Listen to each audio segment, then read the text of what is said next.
Today we'll be looking at how to set up a damper. We'll be using some cutting pliers, shock pliers and tissue paper for today's workshop. If you've any cutting pliers which look like these, don't trash them, they'll be useful in some cases. You may also want the damper refilling holder.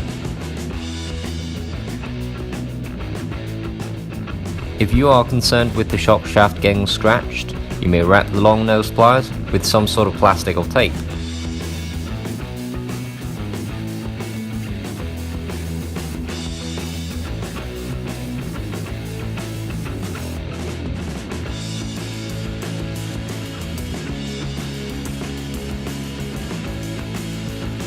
Now let's move on to the shock body.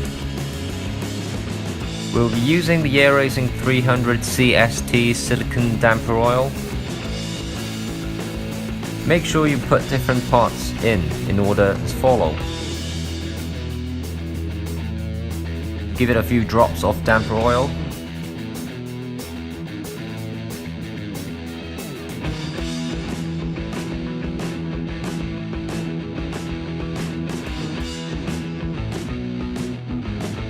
Then the cap nut.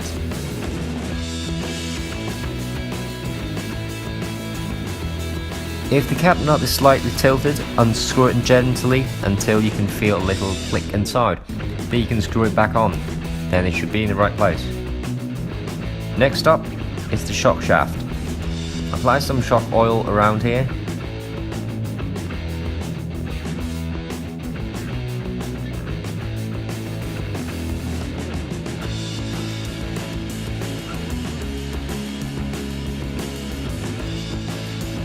I personally suggest you fill up only half of the damper because you have to release the gas inside, and it will take longer if you fill up the whole damper to get it done.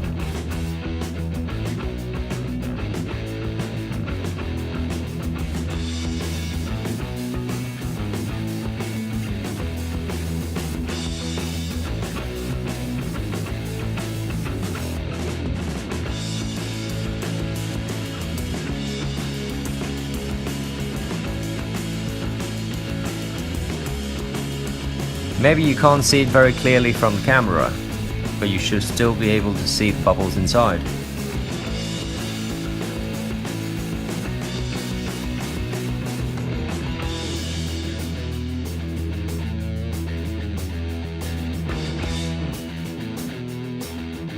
You can now pour more oil into the damper.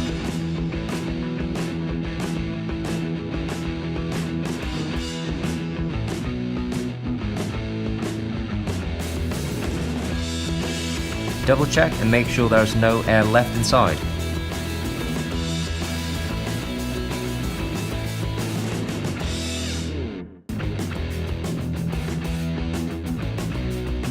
Leave it on the damper holder for a while.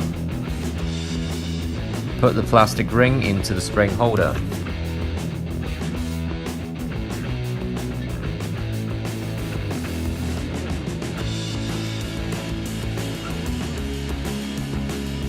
Now wrap the damper with some tissue paper so you don't get it on your hands or the remaining part of the damper.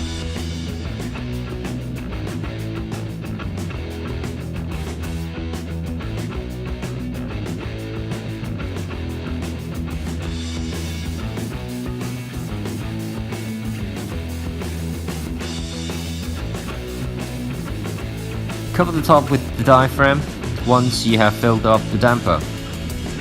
I prefer covering it from one side instead of a top-down motion so you can push the remaining air out.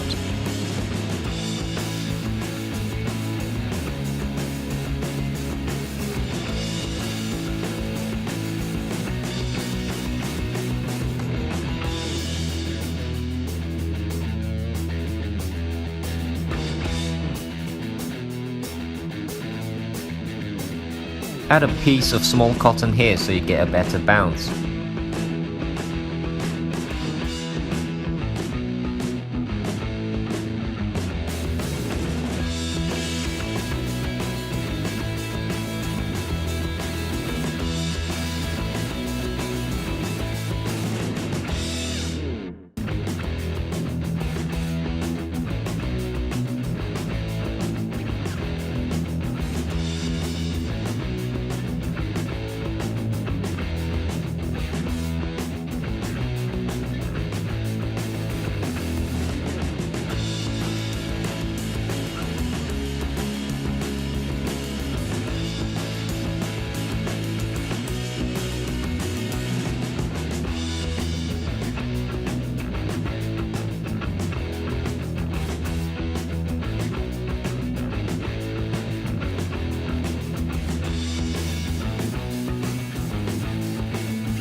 Stabilize the shock shaft with the air-raising shock shaft plier, then install the shock end.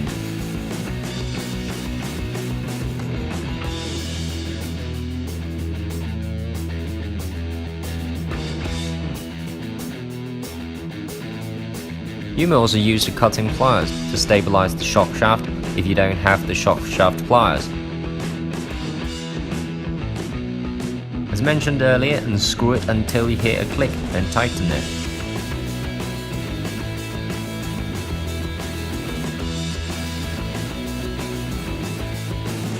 Stop around here and make sure the other 3 dampers are the same.